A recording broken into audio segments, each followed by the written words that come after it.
Jade. And this is Garrett. Black Wlvs podcast. And we have Debbie Wong as our special guest today. How you doing today, Debbie? I'm doing fabulous. And you? I'm doing well. Thanks for coming on. So we really appreciate your time. Thank you. I appreciate yours. Oh, we definitely wanted to have you on because we actually met in the gym not too long ago. Like me and Garrett. Yeah, right? we met. And we had such great conversation that I felt you had to come on my podcast, right? Thank you. Our podcast, excuse me. So kind of, Debbie, give us a little basic background about who you are and what you do for a living. What do I not do for a living? All right. So, well, I'm San Francisco native, which is very rare because typically people in the Bay Area are from someplace else, right? Born and raised, and I've lived here all my life. I've raised my family here. I'm an entrepreneur. I'm a business owner. I'm a grandma. But in Filipino, we call it Lola. I think that sounds better. Yes. I don't have my kids call me, hey, grandma. I don't turn around. They say Lola, then I turn around. I'm also a coach, a mentor, and I just love to serve. I love serving people in the way that I think serves them best. And for me, it's all about the home, because the home is where the heart is. Yeah. You believe that? Indeed. Ah. Indeed. And so for me, I just want to get people the home that they're thinking about, that they're dreaming about, because there's no better work than that. So you can call me an evangelist for homeownership. Nice. Okay. Yeah. Okay. Yeah. How long have you been in the industry for? Do I have to say? Probably my age. This is my 35th year in the business. Okay. So I'm very proud of that. And just love serving people, one at a time. Sometimes there's more than one at a time. This year has been pretty busy this summer, but it's work that I really love. And even more so, I work with my daughter, Marla. I think you've had a chance to meet her, but she's amazing. She's great energy. And also, she's been in business a long time, too. I think this is her 20th year. She started in administration and was marketing director. And so we've had a really huge gamut of experience in that space, Troy. Yeah. Well, it's nice to have a family business. I agree, because there's nothing like working with family. Although, there might be some instances where it's like you can get on each other's nerves. But when that happens, just usually go for a walk. That takes care of it. But when you're working with family, it's like you're building a legacy. Yeah. Something that maybe my grandson could go into, because he's smart, very well spoken, and he's 6, and he tells people, listen, I would really like to have a play date with you.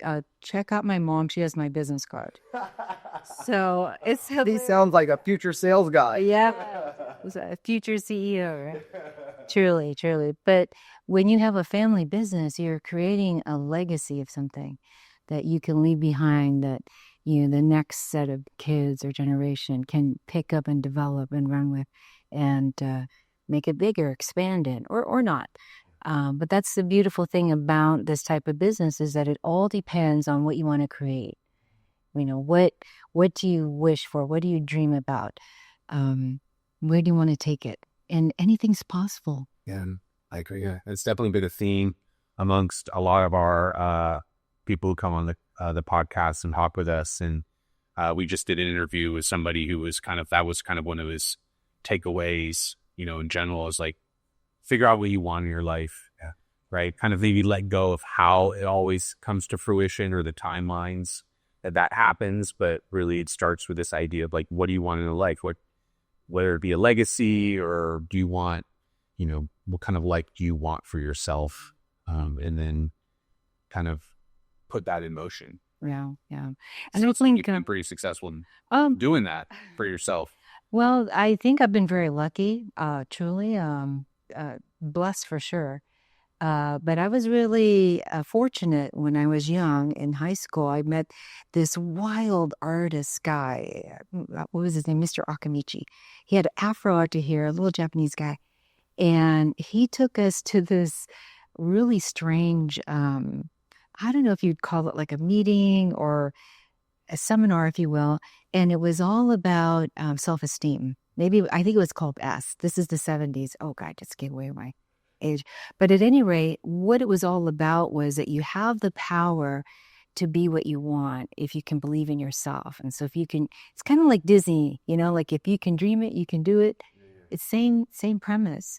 And so, and throughout my life, I thought, well, what do I really want? And I didn't have a lot of direction. My parents didn't go to college. I think my mom made it to the 9th grade, and they were never homeowners. So we always moved around. Like every year we moved. I've been to 15 schools. And that's how I'm able to make friends really fast and easy. So that was a good thing. That's something good that came out of that experience. But the reality is I always dreamed about having my own home, being a homeowner, right? Like I could paint it whatever I want. I could live where I want. And to me, that was something that I really wanted to achieve. And I think that's what achievement is about. When you really think about what is you want, and then think about, with my whole heart, I want to achieve that. And then you keep going from achievement to achievement to achievement. I was the first one to graduate from college in my generation. But I had to do it, school of hard knocks. I had to work 2 jobs. I went to night school, all of that, but I was determined. So I think in anything in life, whether it's, being in real estate or wanting to be really successful in any type of business, you have to have drive. You have to have drive. There's got to be something that's driving you to achieve what it is that you want to achieve. Yeah. I think sometimes what's interesting to me about some of these concepts is, and you touched about that on this a little bit, often, we find ourselves in kind of these harder times. Right. It's like we kind of have to dig deep and we learn a little bit about ourselves in those moments. Could you talk a little bit about like some of that experience for you, like in regards to like, just that example, like going to night school. I'm interested in it, but I'll just use a little bit of my own personal experience. Like maybe not quite like that, but when I went back and I got my master's degree, I was married at the time. Basically I started my master's degree, ended up having 2 kids during that, working a full-time job, kind of that kind of view. And I learned a lot about myself, right? Like I learned like I wasn't as weak or fragile as maybe as I had taken myself to be at times, right? I'd be interested in hearing a little bit about what you kind of found out about yourself in those moments. Sure. I found that I'm stubborn as hell. I respect the candidness. Yeah, I think you need a little bit of that for sure. But what I also found was that, find someone that you could look up to. Find someone that's doing what it is that you want to create or that you want to achieve, and watch them. This is why, as parents, we're all parents here. We have to be really careful of what we're showing our kids, right? Because they're looking at us. We're setting the example, right? And the reality is that sometimes we do go through hard things, but the grace about that is that there is grace in that hard thing that we have to go through. And we do come out on the other side, and we have a choice. We can be bitter, we can be upset and angry, or we can say, you know what? Yeah, that was hard. But I learned X, Y, and Z, and I'm going to be a better person for it. It might take a little time. There's some instances where, I don't know if I'm going to be able to find grace out of this, but I will. Yeah. And I do. Yeah. So that's what I think it really takes. And has there been adversity? Sure. When I was starting in college, I got a job at the airlines, and I got a job because they gave me a suit and said, if you can fit this suit, you're hired. So it had nothing to do about my education or if I was a good person or did I live nearby or, did I have any experience? It was all about, well, if you can fit this piece of clothing, you're hired. In today's world, that would be insulting, I would think, right? I think we'd fracture a couple walls. Right?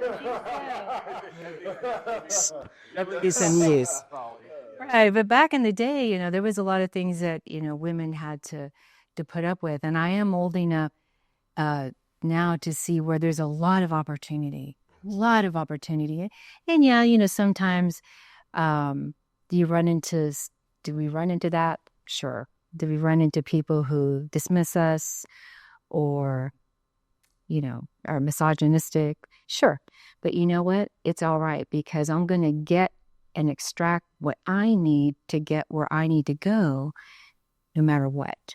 And if that means that I have to deal with a certain personality type for a certain amount of time, I will do it because I'm remembering what my goals are. Okay. Yeah. I mean, a little shout out here, since we're talking a little bit about what women maybe have had to do. Debbie is our first female that we had on the podcast, going through the interview process. Hope we'll definitely have you more. But thank you for doing that. Oh, thank you. I'm very honored. I'd like to explore that a little bit too, because it kind of like what you kind of had to maybe endure through some of those. Just as an example, in my life, right? I'm a father, but I've got a daughter, I've got 3 sisters, I've got a mother.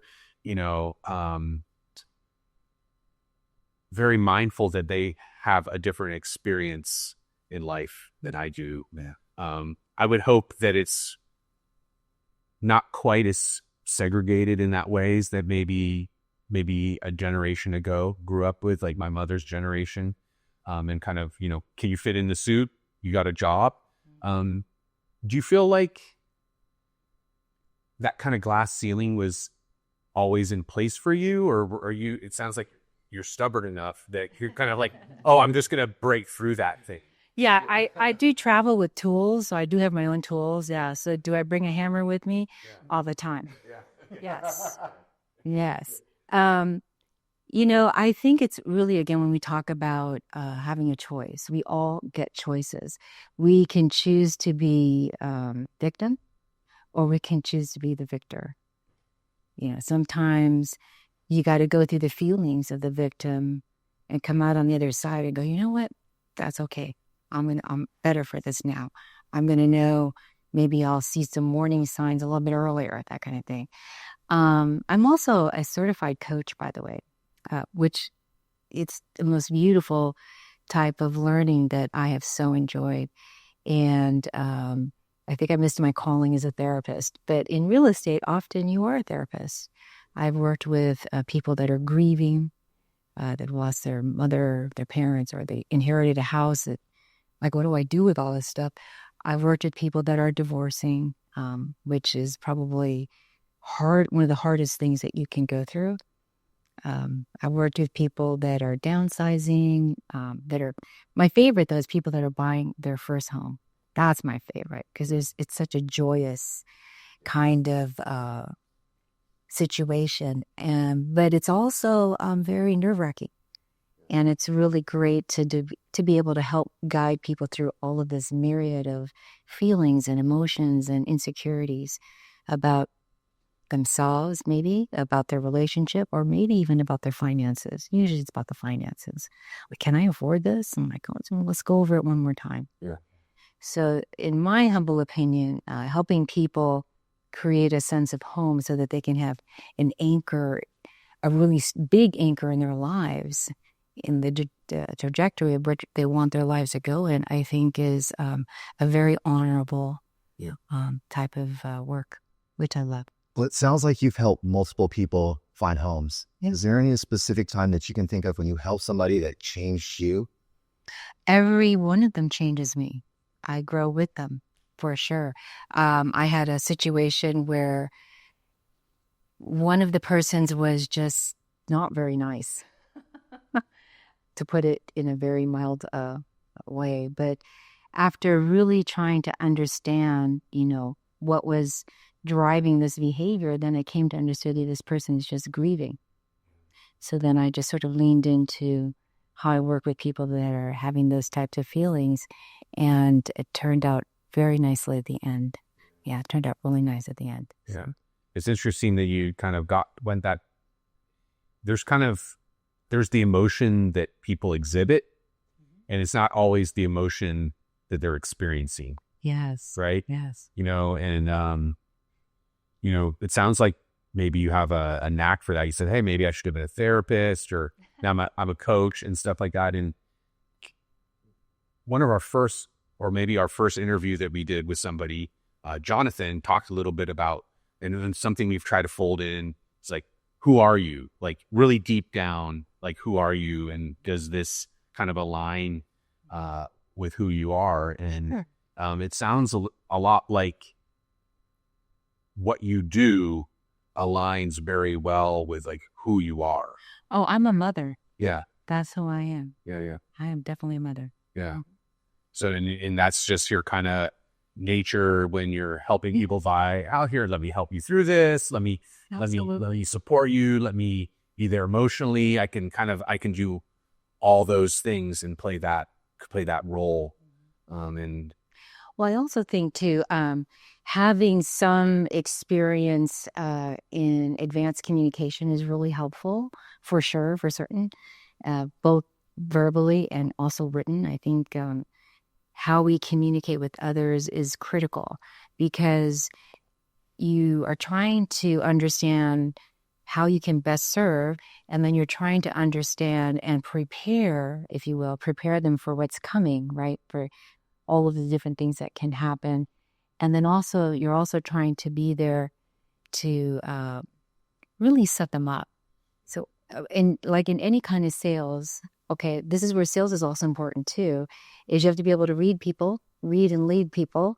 And then you also have to be able to lead them to the conclusion that it's the most, let's say, natural next step. The natural next step is to go with you, Jade. And I'm really looking forward to having this experience of getting my first home with you. Or I'm really looking forward to this experience to having you help me sell this home and close this part of my life and move on to the next thing. Yeah. So, because that's a lot about what we do. There are some agents that are highly transactional, and that's also a style. That's not my style. yeah. Yeah. So you're a little bit more in the model of like, you want to work with people who trust you to Yes. usher them through this process and build a relationship on the backside of that. Absolutely. You don't need to be best friends per se, but like, hey, if they're thinking about buying a house or selling a house or something like that, again, it's like, oh, Debbie's at the top of my mind. It's not like, oh yeah, I can go with anybody. Right. But that's what I'm saying. There are agents that are definitely transactional, but that's not how I do business. I think it's a very personalized service. And, and I tell people, hey, let's have a cup of coffee. Let's see if I can be of help. And also, too, I tell them, you should interview me. Make sure you trust me, because this is a very intimate process. We're going to be together, and it's kind of intense for like 30, 60, 90 days. Yeah. So. Yeah. You learned about people and things that they don't actually share with a lot of other people, like their finances and things like that. A lot of times those things are held pretty close. Yes. In their lives and stuff like that. All of a sudden, to somebody I haven't met, it's like, this is how much money I make. This is how much money I haven't saved. Right. Like those sorts of things start coming up, and I imagine, which you have to be comfortable with somebody. Absolutely. And the other very amazing thing too is that it's so multifaceted, this type of work. And because you need to understand someone culturally, you need to understand them generationally even. Yeah. Right. So for example, and this is something that my daughter and I, we've studied advanced communication. We've studied neurolinguistic programming. We've studied psychology. I'm a sociologist. That's my degree is in sociology. I've studied internal family systems. I mean, I've done the whole gamut, tapping, all kinds of stuff. I've studied people when they're nervous and when they're insecure. So you can calibrate physical movements, eye movements, breathing even, and and then try to adjust your communication to them so that they can feel comfortable quicker. Yeah. How do you stay grounded in such a high-paced industry?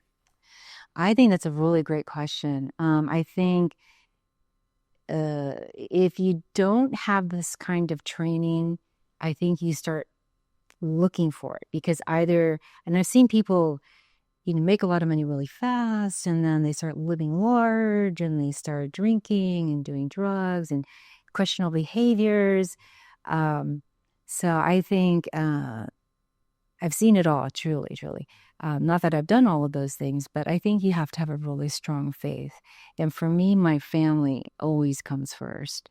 So everything I do, every person I decide to work with or take on as a client, I'm thinking of my family. We said faith. How does spiritualism play a part in your life? Well, okay, so I'm just going to say it. One of the reasons why I really love Keller Williams is that it's God, family, and then business. So for me, that's really important stuff. Yeah. And so you practice religion, it sounds like spirituality, religion regularly. I do. Yes, I'm Catholic, sir. Yes. My husband is not Catholic, so he likes to tease me a lot and call me super Catholic. But that's another. Do you have any Bible quotes that you live by? Yes, I do actually. Would you mind sharing those? My favorite one, and the thing is I'm just learning all of this. I went on a pilgrimage last year, and man, it just hit me in the face, truly. And it's like, wow, this is amazing. Every day I just so excited and to learn new things and to meet people and to serve. So my favorite one for today is, I want to say, God, there's so many.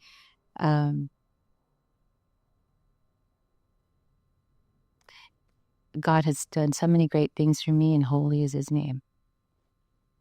Yeah. I love that one. Yeah. There's so many good ones.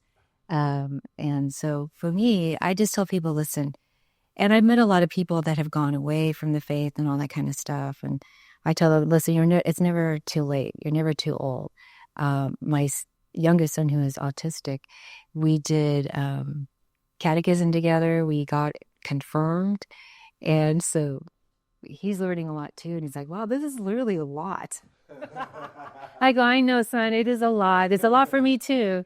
But you know what? I'm just trying to help you build something for yourself so that you can understand that, when I'm not around, you can always know that you're not alone. Yeah. Well, I think we all believe there's a higher power, right? And I think that as long as you believe in something greater than us, there's always somebody that we can believe in or help us. Yeah, absolutely. And sometimes too, when the transactions get really tough, I almost became an attorney. I'm really glad I did. They say there's like everybody knows at least 5 attorneys. And I go, that may be true. I think everybody knows at least 5 realtors. But I love the law, and I'm always, trying to do the best I can, always trying to do the right thing. And sometimes you just need to pray on stuff. Like, oh man, I hope this goes well. But it's been interesting. So that's another interesting facet of work that I do as well.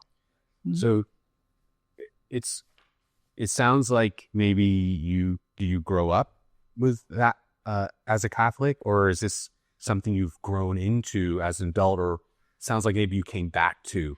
Well, I was baptized Catholic, and my mother's not Catholic. My dad was baptized, but they were not spiritual. And, growing up without that type of, I wish I had that growing up, truly. But my grandparents were very religious.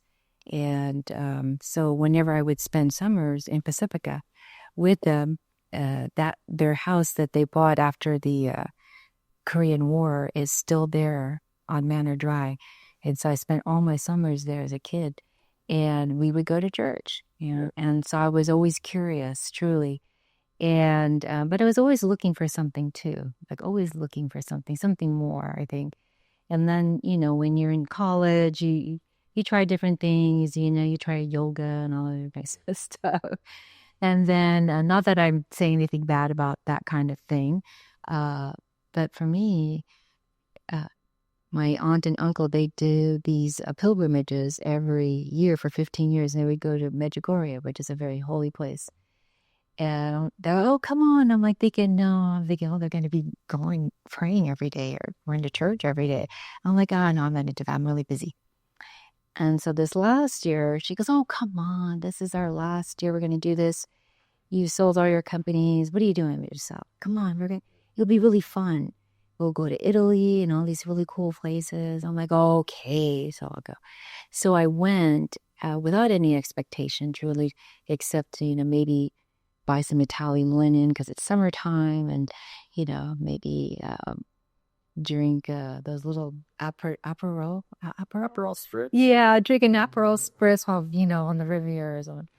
And so I'm thinking, yeah, okay, I'll do it. Yeah.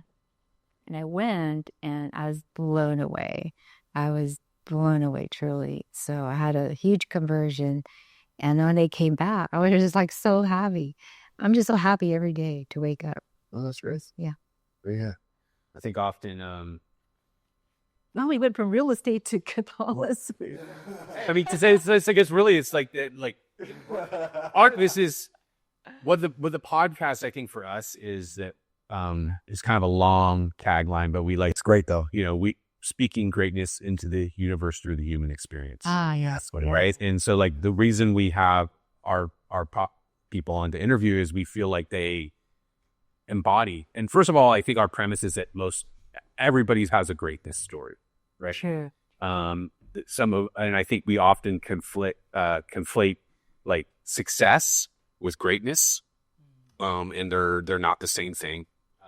That's very interesting, Right. right? You said that. And people ask me, how do you know if you're successful, or what is success? And I would really say that I think it really depends. I think everyone has a different idea of what success is. When I become CEO, I'm successful. When I become, president of the United States, I'll be successful. And the reality is that idea of success is constantly changing. For sure. Right? It's constantly morphing into something else. For some, it's like, hey, if I could just get through the day without, shooting up heroin, that's going to be, I'm a success today. Yeah. So truly, it's really personal. I think it's deeply personal. Yeah. Truly, yeah. And I think that's one thing we wanted to get across. I think often the greatness stories get lost in these grandiose success stories of, making millions, or, owning their businesses, or working for these companies, or being a professional athlete, or whatever it ends up being, and realizing that really every day people are delivering greatness in their own lives at all different levels, right? And, the people that we're interviewing, like, we feel embody that to different reasons, right? And so that's just something that we're always trying to tease out, right? So like, to me, just through the conversation, a lot of your greatness is not just, your successes in your business parts of your life, but in kind of the personal aspects and the spiritual parts of it, and your family and things like that. And that kind of collective, maybe is more of your greatness story, right? Than your success as your successes in your life around business and things like that. So we like to kind of touch through all of them, because I think that, the kind of the cliche is nobody's, eventually, and we were talking about the impermanence in our last interview, the impermanence of life. Many of us, we're not going to be around here forever, right? No, certainly I'm not going to, because I'm going to heaven. I don't know about y'all. So I'm already working on it, okay? Because every day I say, Lord, make me a saint. Exactly. So we're just going to often on those last moments, like, we're never, I think most people aren't like, hey, I wish I took that extra business call, or it's more like, hey, I wish I had spent more time with my children, or I wish I had, gone through, I forgot the name of it, what you did with your son. Oh, my, it's called OCIA now, which is religious instruction for adults. Yeah. So, going through that and having that experience with them, right? So I think that's what we try to tease out through some of these conversations. Like, what do we, what really makes you tick? Who really are you? And, kind of how that kind of transcends into your life and how you live your life. Well, this is really beautiful. I didn't expect this at all, truly, to go this deep. I like going deep. We could go deep, really deep for hours. But yeah, the reality is true, is that We are not here forever. And it's funny when you say, like at the end, what do you think about? And I always think about somebody said, on your tombstone, if you get a tombstone, a lot of people don't get tombstones. Your date of birth and then your death, and then there's that little dash. What was the little dash about? Yeah. Right? Yeah. There's a lot more in the dash than the two bookend dates, right? Exactly. Right. Exactly. Well, I have to segue into that. What would you want on your dash? Well, would life be a long dash? Sorry, I do joke. I love it. I do. Yeah, we're all the different line styles in the word thing, right? Dash, dot, dash, or long dash, short dash, long dash. If it says SOS, we're in trouble. But for me, I think, just really continuing, I think just being giving, being authentic, and being open to meeting people and offering to being of help. I think that's how we met. Yeah. I said, this guy should be in real estate. This guy should be in real estate, truly. Yeah. So funny she said authentic. Our last guy said what? Authentic. Right? Yeah. You need to be yourself. That's all we have. Yeah. Because if you spend your life trying to be someone else or something else, I think that's tragic. For sure. Yeah, it was talked a little bit about that in the last interview as well. Like, how do you, this day and age, maybe you can touch on this briefly, but like in this day and age, life's busy, right?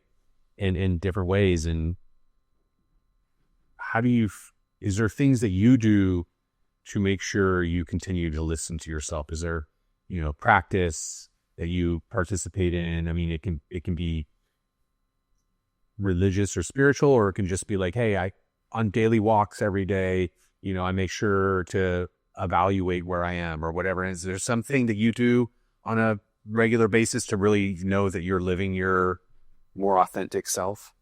I pray every day. And I call it a holy hour. So I wake up at a holy hour. It's like really early. So that I can get an hour in of just contemplation and reflection. And then I pray. And for me, it's all, and I'm going to get really Catholic on for a moment, but it's all about the Eucharist. High school, I'm good. It's all about the Eucharist. I didn't know my whole life about what I know now and why it's so amazing. And it's there available every day to everyone. And if you really understand what it's about and what it can provide you with, why wouldn't you want to go every day and get that every day? So that's what I'm about. And for me, that makes every moment amazing. Yeah. Every moment feels good. Yeah. It is. To segue back into real estate. Okay.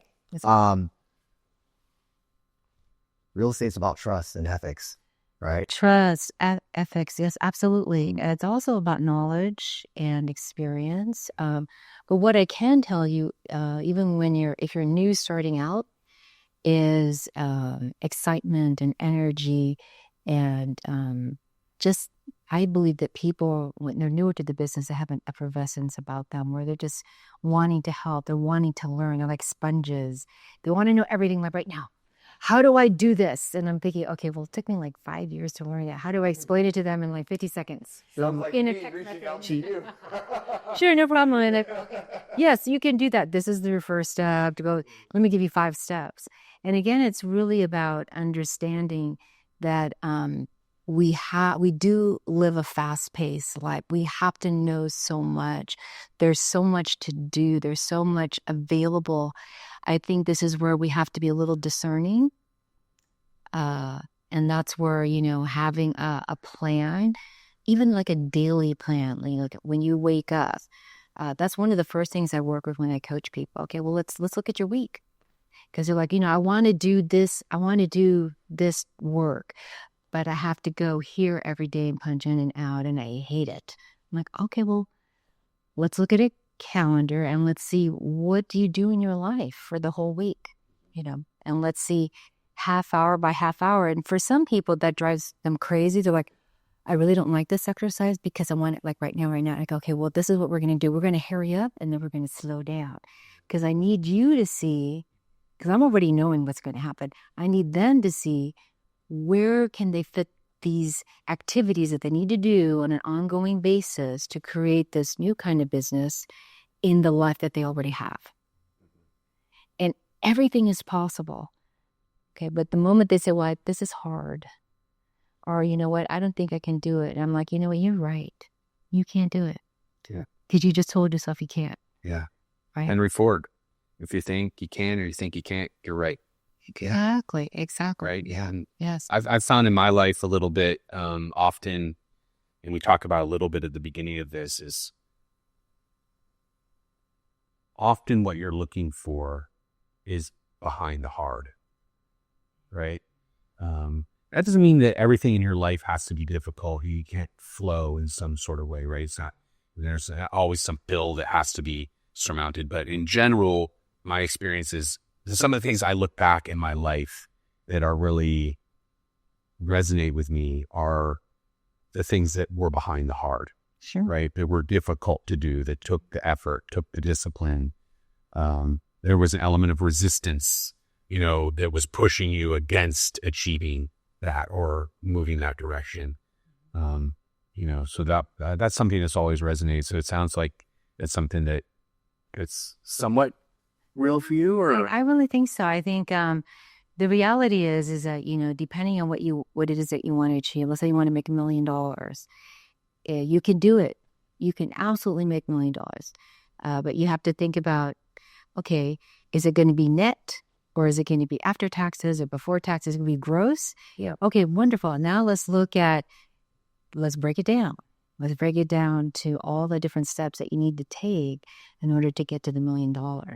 So anything is possible if you break it down or put it into chunks that you can digest and absorb, right? And put into your daily plan, little by little, step by step. Because what did somebody say? You can eat an elephant a bite at a time. That's a true statement. It might take a really long time, but you'll be able to do it. Another thing, too, is to think about why you want to achieve that. The why is everything. Yeah, why behind the what? Yeah, right. Because it's all about what are you intending, right? What do you want and why? The how is easy. There's a lot of different ways. And I think that people today are so lucky. When my kids were small, somebody had to go pick them up. Somebody had to go to Safeway and grocery shop and shove all them bags of food in the van and then lug it into the house and put it away and cook. And, somebody had to drive everybody to this appointment and that appointment. You know what I'm saying? Now you have like Uber and you have you go on your phone, there's an Instacart and it's delivered to your front door. That still amazes me. I think that's amazing. Yeah. So there's a lot of opportunity to have time or create the time to do what you want to do. Yeah. If you think of it in that way. Because anything is possible, truly. But now you have technology, you have AI, you could talk in the phone. Okay, prepare this marketing plan. I need this, I need that, or, put it on my schedule, blah, blah, blah, blah, blah. And then lo and behold, you have this beautiful Google Calendar, which I live by. I was like, but before that, I had the sticky notes, stick them on my head and stick them in my hand, but everything was so discombobulated. So there is the ability to achieve much. And this is where I think I see a lot of people just give up too fast. I see a lot of young, beautiful people, that just turn to drugs. There's just too much pressure. I can't be a doctor like my mom and a judge like my dad. That's too hard. How am I going to achieve that? I can't achieve that. I have nowhere to go, nothing to do. And that's where I think having something to look up to outside of yourself, outside of your circumstances, I think now more than ever is super important. Now more than ever. What would you say to the younger generation that's out there right now that feel that they can't attain goals that they have? I would say it's okay to feel sorry for yourself for a certain amount of time, but somehow, if you can, look for someone that you love that maybe can just sit with you, hold your hand, maybe listen to you for a little bit. There is such a thing. I have one of my best friends from high school. She's a therapist, and she was actually a trauma therapist. She's pretty amazing. She gave me this book. It's called The Gift of Therapy. And I think therapy can come in many forms. It could just be having a coffee with a friend, and just spending time with someone who just needs a little kindness. So, but yeah, I think there's a lot of ways to create the life that you really want to create for yourself. Now I remember what I wanted to say is that it all first starts with gratitude. If you don't have gratitude, that has to be the starting point. Maybe just being thankful. Oh, I'm so thankful I can sit here and drink this clean water. There's this really great movie. Have you seen that movie where this guy gets stuck on an island and then he has like a soccer ball for a friend? Castaway. Yeah, the Castaway, yeah. With volleyball. It was a volleyball. It was a volleyball. Yeah. No, it was a soccer ball. It was Wlvz. Wilson, right? He had a face because he had cut his hand. Yeah, right. It's a bloody thing. It's hilarious. I love that movie. The best part of the movie is when he gets rescued, like after 5 or 6 years, he's just sitting there in this office on a sofa, and then he looks at a light switch, and then he goes and he turns it on, and the lights come on, and then he turns it off, and the lights go, and he's just like in awe of all the wonderful things that are surrounding him. Yeah. Right. And I think too, when we get really too busy, we forget how much of we live in miraculous times. You go to the sink, you turn on the water. There's water. And you put a glass in there and you can drink it. Yeah. That's amazing. Yeah. Right. So we have so much to be thankful for. Agreed. Start with gratitude first and everything else will follow. Love it. I think that's a great way to end our podcast. Nowhere degree. Well, Debbie, I really wanted to thank you for coming on. You've been a delight. Thank you. How can people reach out to you if they're interested in purchasing a home? Do you mind giving us that information? Sure. If they just want to chat. I find that oftentimes people just want to chat. They have questions or they're not even sure if it's the right time, all that kind of stuff. It's pretty simple. It's just my name, DebbieWong.com. Debbie@DebbieWong.com. Pretty simple. Perfect. Yeah. Well, guys, if you want to reach out or you're looking for a home or have any questions, please feel free to reach out to Debbie. Let her know that the Black Wlvs sent you, and she will teach you like gold even if you don't. But this is Jade from the Black Wlvs. This is Garrett. And please don't forget to like and subscribe to the channel. We love you guys. Have a wonderful day.